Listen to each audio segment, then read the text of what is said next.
What's up, YouTube? Today's video is going to be my molestation story. Now, there was a lot of traumatic things that happened in my life, and molestation was one of them. And I'm going to be telling you guys this story, everything that happened, how I got through it, and just telling you guys basically, this is what happened to me.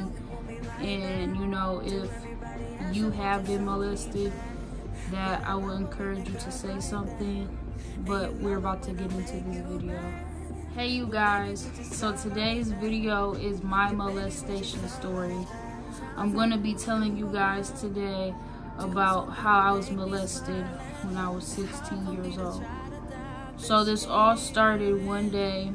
It was the end of my 10th grade year of high school, and my aunt picked me up from school. Now, her and her husband are pastors. She picks me up from school. She leaves me with him because she was going to do some things, run some errands and whatnot.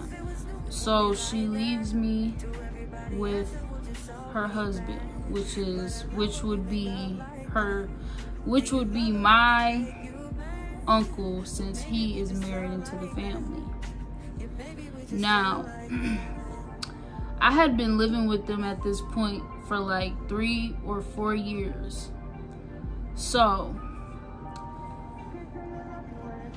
then when I was left with him, we were at their church that they have and they pastor at, and it was just me and him at this point. We were in his office. He was like, "Davoncia, I really want to spend time with you. I just been really wanting to spend time with you." And I'm thinking like, okay, this is my uncle, at this point, since I've been living with them for however long. And he started talking about going to a hotel and things of that. And I'm 16 years old. This man is like 60 something years old. When we were at the church, it was me and him in the office, and he showed me porn on his laptop and things like that. And like I said, he had been saying, "I want to take you to a hotel, and I want to get a room," and so I didn't have a phone. Well, I had a phone, but my auntie had took it from me, and so I couldn't call nobody and get in contact and be like, "Hey, this is happening," or whatever. So then we stayed at the church for a little while. We drive around to all these hotels and everything, and every hotel he goes to, he goes in and tries to see if he can get a room, and they're all booked. So we just driving all around, basically Detroit, in the Macomb area. We driving around to try to get a room. And then basically we end up going to this motel. Now, he finally gets this motel, right? And he's like setting up the laptop, and he's laying at the top of the bed. I'm at the bottom of the bed. He was rubbing my butt, and he wanted me to cuddle with him and things of that.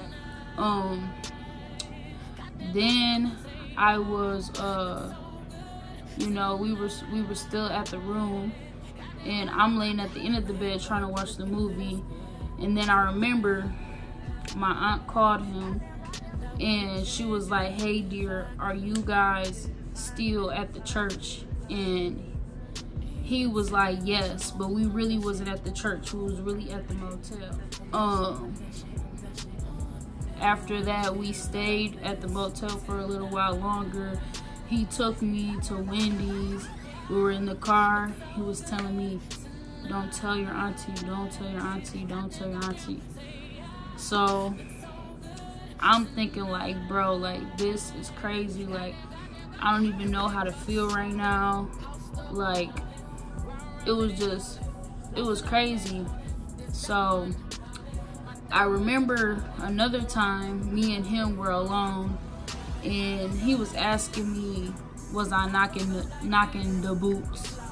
Now that's a song by a group called H-Town or something like that, but I was 16 years old, so I'm thinking like, what? Like, what are you talking about? He was like, are you knocking the boots? Are you knocking the boots? And I'm like, I don't know what you're talking about. Like, what are you talking about? He was like, are you having sex?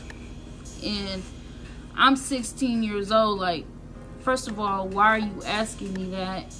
And that's not your place to be talking to me about that. So, it was a very traumatic experience for me. I would never think something like that would happen. I had to deal with a lot of negative comments from my family and stuff. I will not speak for them and say that they don't believe me, but in my opinion, I feel like they didn't want to believe it because he was a pastor, you know. And a lot of these pastors, I'm not saying all of them, but a lot of these pastors are out here doing this, and it's not right at the end of the day. And you shouldn't let nobody, you know, take advantage of you. If you have been molested, you need to say something about it, because it's not okay. You know, you don't need to shut up to this person, and because then they're gonna keep on doing it and getting away with it if nobody know about it and things like that. So I talk about it because it is very therapeutic for me, and I talk about it because I know other people have been through similar situations and stuff like that. Some people have been, you know, raped and things like that, but you know, it's okay to talk about it. Don't let nobody think that, oh, you're doing this for attention or whatever they say. Like, at the end of the day, if you're talking about it and it's helping you heal from the situation, then you can talk about it to whoever you want to talk to about it. That has nothing to do with nobody else. And I would just like to encourage people that if you have been molested, you know, make sure that you say something about it, because it's not good to just, you know, keep it to yourself and hold it in, because that's just gonna make it worse. If you have any questions or you ever want to talk to me, reach out to me on any of my social media platforms. I thank you for everybody that takes the time to listen to this video. I will see you guys in the next video.